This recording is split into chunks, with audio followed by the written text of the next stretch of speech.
Idul Fitri ini kami mohonkan maaf lahir dan batin. Pertama, kita lihat di awal tahun 2023 ini tantangan ekonomi global masih berat. Kita lihat dampak inflasi relatif masih tinggi. Kemudian yang kedua tentunya harga komoditas terus melemah dan ekonomi global cenderung untuk mengalami risiko perlambatan.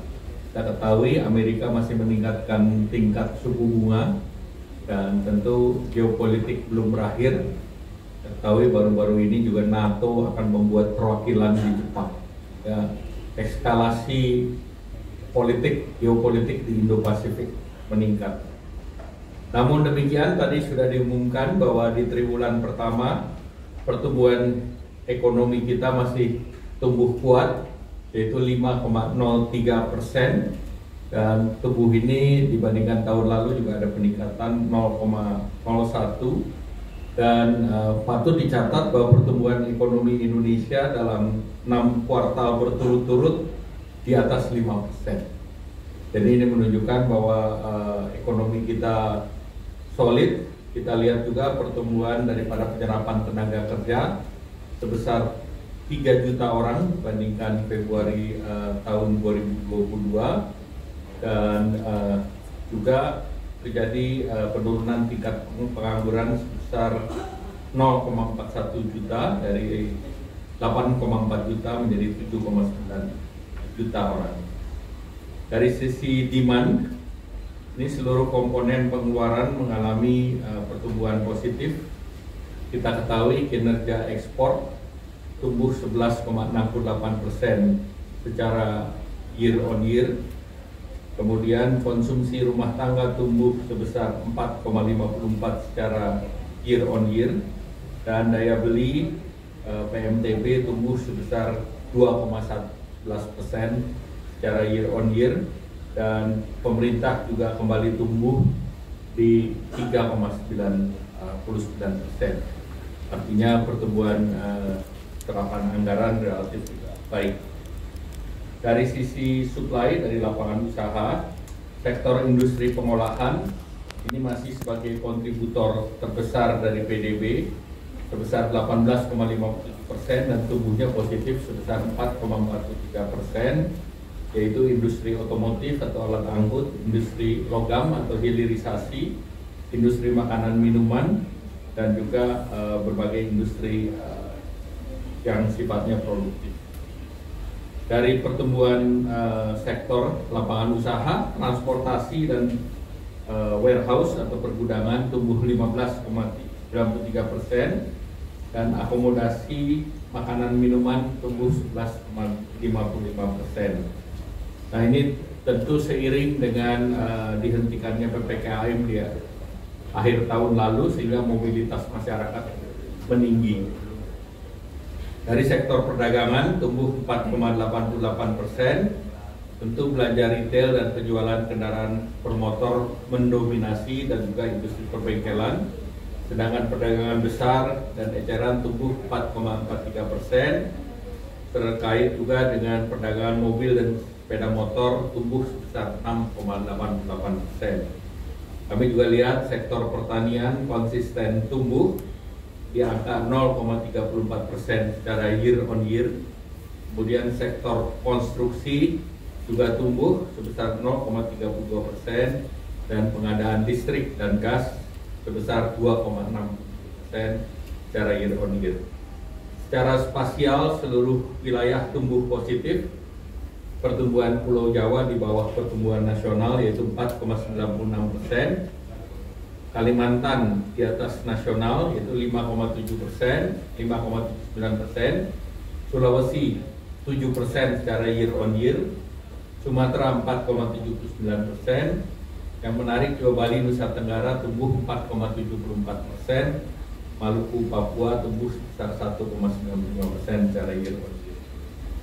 Pertumbuhan semakin baik dengan beberapa indikator kelihatan mengalami perbaikan, yaitu indikator daripada tingkat inflasi. Kita berhasil menurunkan inflasi di angka 4,33%, dan ini turun dari bulan Maret 4,97%. Tentu gerakan nasional pengendalian inflasi pusat yang terus dijalankan bersama Bank Indonesia kita lihat memberikan hasil yang positif, dan terutama di dalam bulan Ramadan dan Idul Fitri kita lihat sektor keuangan tetap resilient, dan cukupnya likuiditas di dalam negeri juga menjadi faktor penting untuk pembangunan Indonesia secara nasional dan secara inklusif.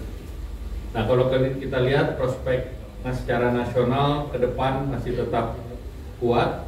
Beberapa hal yang menjadi indikator adalah indeks keyakinan konsumen. Ini masih di angka di atas 100, yaitu 123,3. Kemarin juga baru dirilis PMI manufaktur. Ini juga kita konsisten di atas 50, yaitu kemarin naik di 52,7%. Kemudian dari sektor eksternal kita lihat surplus transaksi berjalan dan cadangan devisa terus naik ke 145,2 miliar dolar. Neraca perdagangan selama 35 bulan berturut-turut surplus.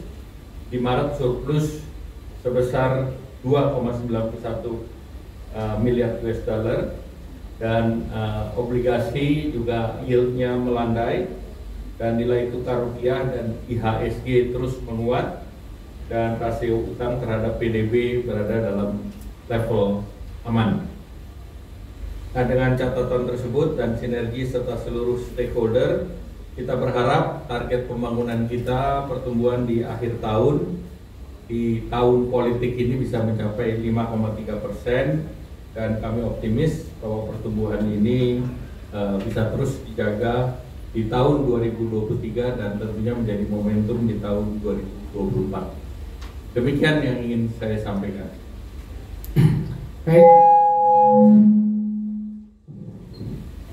Baik, terima kasih Bapak Menko Perekonomian. Tadi sudah menyampaikan secara lengkap pertumbuhan ekonomi kita di kuartal 1 2023 ini, baik dari sisi supply maupun dari sisi demand, dari sisi pengeluaran. Mungkin mohon izin Pak, kalau berkenan singkat, ada beberapa. Silakan. Pak Aryo, mungkin silakan kalau ada yang mau tanyakan. Silakan. Sangat jelas. Monggo.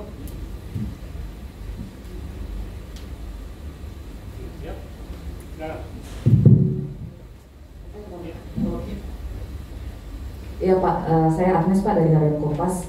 Mau bertanya aja, ini meskipun pertumbuhan ekonomi sudah tumbuh positif, tapi kalau kita lihat beberapa indikator kunci itu menunjukkan ekonomi belum kembali pulih lagi ke level normal sebelum pandemi ya. Misalnya TPT yang masih di atas level Februari 2020, lalu juga konsumsi rumah tangga yang belum yang masih di bawah 5% gitu. Nah, ini kalau dari pandangan pemerintah kira-kira seperti apa gitu Pak prospek pemulihan ekonomi ke depan, khususnya dari segi target dan juga mungkin capaian ke depan, kapan kira-kira kita akan kembali ke level normal sebelum pandemi? Apakah memungkinkan di tahun ini itu tercapai? Karena tahun lalu kan katanya, oh iya ekonomi akan kembali normal di tahun 2023 gitu. Nah, itu kira-kira ke depan akan seperti apa? Itu aja Pak. Makasih. Ya, pertama pertumbuhan ekonomi kita 5,3% itu kan salah satu yang tertinggi, ada nomor 2 di antara G20. Jadi di tengah dunia yang pertumbuhannya melambat, yang lain belum recover, nah kita sudah recover duluan. Dan pertumbuhan di kuartal pertama 5,1% ini tentunya merupakan akibat dari reform struktural yang didorong, sehingga tentu salah satu faktor pendukungnya selain rumah tangga tentu dari investasi. Nah, tentu kita berharap ekonomi berbasis konsumsi masyarakat ini pulih, tapi kita tahu 3 tahun COVID itu belum seluruh sektor pulih, dan kita tentu berharap bahwa scar atau luka yang dalam akibat COVID memang secara agregat kita bisa tumbuh baik, lebih tinggi dari yang lain, namun masih banyak sektor-sektor yang perlu di-recover lebih cepat, termasuk transportasi dan akomodasi, termasuk juga kalau di sektor transportasi tingginya daripada biaya tiket, walaupun masih di bawah harga yang ditetapkan oleh kementerian terkait. Nah, oleh karena itu pemerintah terus mendorong, karena salah satu faktor yang menjadi penunjang inflasi itu masih di sektor transportasi. Nah, pemerintah sedang melihat beberapa langkah, termasuk melihat ketersediaan daripada supply untuk aftur di industri penerbangan.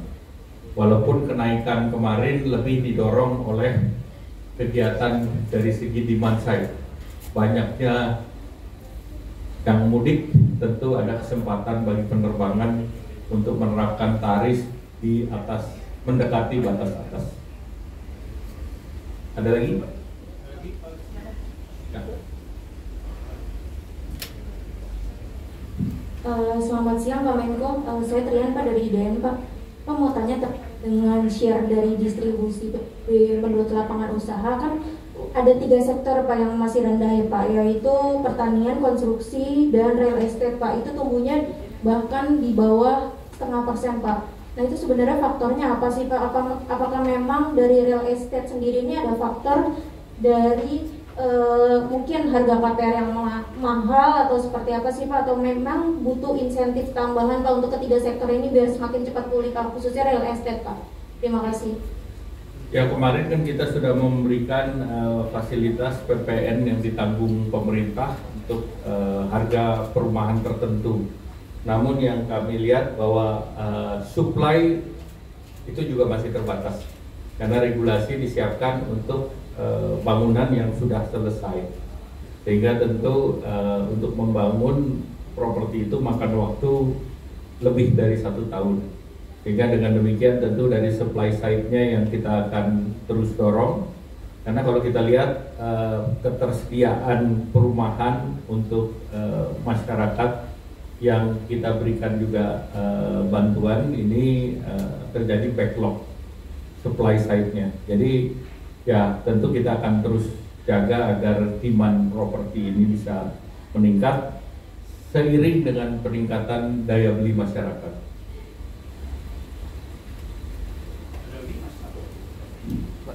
Siang Pak, saya Aziz dari Kata Data Pak. Saya mau tanya Pak, ini kan kebijakan soal subsidi kendaraan motor listrik sudah berjalan. Nah ini seberapa efektif ini akan mendongkrak pertumbuhan ekonomi ke depan? Terus yang kedua, kalau misalkan kita melihat secara spasial kan pertumbuhan tertinggi di kuartal pertama ini kan di Maluku Utara dan Sulawesi Tengah Pak, itu sampai 2 digit. Nah itu tapi itu tidak lepas dari industri pertambangan dan penggalian gitu Pak, yang cukup dominan gitu di perekonomian mereka. Nah, bagaimana pemerintah menjamin bahwa pertumbuhan ekonomi di 2 daerah itu sustain gitu Pak, tidak terlalu bertumbuh di pertambangan dan penggalian? Itu aja Pak, makasih. Ya, tentu kalau kita lihat khusus untuk gali dan tambang itu di Sulawesi itu akibat hilirisasi. Hilirisasi bukan gali dan tambang. Hilirisasi adalah sektor manufaktur. Hilirisasi adalah nilai tambah. Jadi kalau membangun industri nikel, industri stainless steel, nah itu adalah industri manufaktur. Kemarin di Maluku Utara juga naik karena memproses daripada nikel menjadi NPI. Nah itu karena didorong oleh investasi, maka dia akan tumbuh. Nah tentu sustainability akan lebih tumbuh kalau industrinya adalah nilai tambah. Kita tahu bahwa di sepanjang utara Jawa industrinya manufaktur dan tidak ada yang digali. Jadi itu yang menunjukkan bahwa industri yang berbasis manufaktur akan terus sustain. Itu yang didorong di Maluku dan di Papua. Kemudian tentu yang terkait dengan sektor lain, kita juga akan terus tumbuh. Kita lihat seperti di Sumatera basisnya adalah kebun.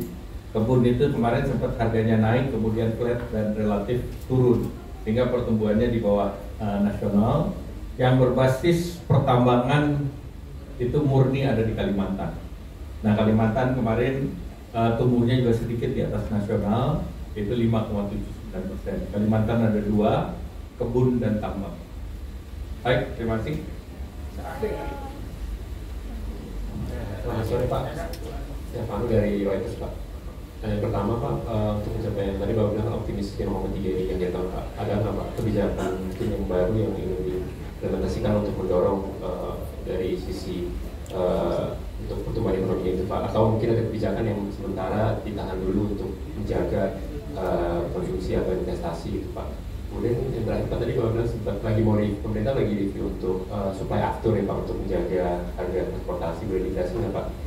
Itu maksudnya seperti apa? Terima kasih. Yang pertama, pemerintah terus mendorong agar sektor transportasi ini harganya nggak ketinggian.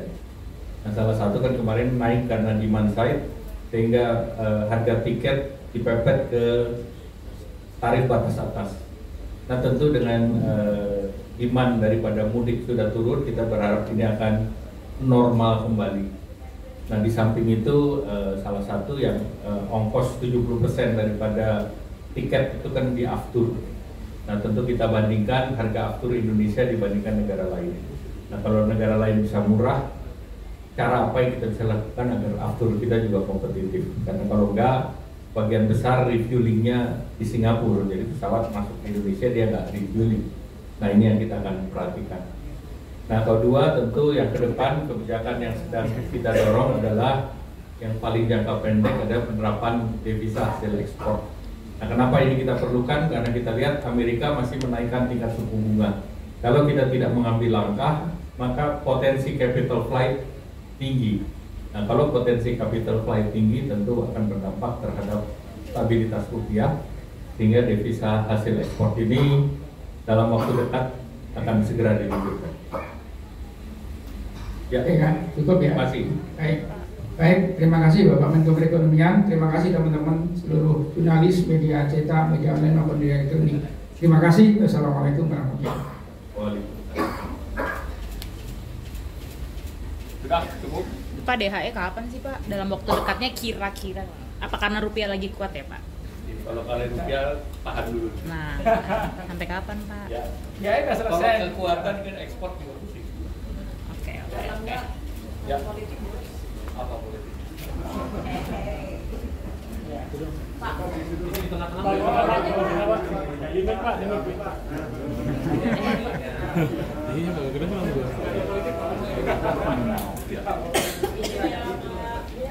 Pak Alfa dari Kompas TV mau nanya Pak. Ya, silakan. Pak, kemarin Pak Caimin bilang kalau Golkar akan merapat katanya ke koalisi kebangsaan Indonesia. Gimana Pak tanggapannya? Nah, itu kan kemarin sudah dijelaskan oleh saudara Nusron bahwa ini adalah merger daripada koalisi. Jadi koalisi besar ya Pak? Jadi kita masih berupaya membuat koalisi besar. Dan untuk antar koalisi harus bisa mengikat, harus ada jembatannya. Nah, fungsi dari Golkar dan PKB ya sebagai jembatan. Komunikasinya baik ya Pak? Komunikasi lancar. Pak, satu lagi Pak, kemarin Presiden sempat menyinggung soal Nasdem sudah punya koalisi sendiri. Tanggapan dari Golkar mana? Ya kan memang kita lihat sudah ada koalisi perubahan terdiri dari Nasdem, kemudian PKS dan Demokrat.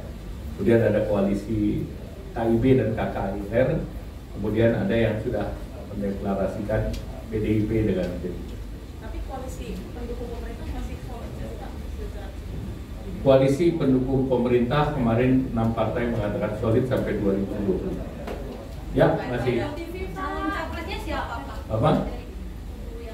Calon capres kita bahas di luar gedung ini. Nah, ya. Pak Erlangga, jadi kalau misalnya arahnya potensinya besar menuju ke koalisi perubahan, berarti koalisi Indonesia Bersatu ini posisinya gimana nih Pak? Kan koalisi yang sedang dibahas adalah KKIR dan KIB. Jadi koalisi yang itu. Tanpa P3 dong Pak? Ya, P3 selama ini masih Meskipun sudah berbeda arah politik Pak? berbeda arah politik, tinggal tunggu teken. Nah, tekenan belum ada. Kalau kawin tuh janur kuningnya belum. Pak, Ya. pertemuan dengan Pak Jokowi kemarin juga bahas utang nggak sih Pak? Utangnya siapa? Utang RI dong Pak. Kalau kita bicara mengenai ekonomi secara keseluruhan, tantangan hari ini dan tantangan ke depan, Nah tentu kestabilan makro termasuk hal yang diperhatikan. Ya, baik, terima kasih. Wassalamualaikum warahmatullahi wabarakatuh. Terima kasih, Pak. Ya. Kasih ya semuanya.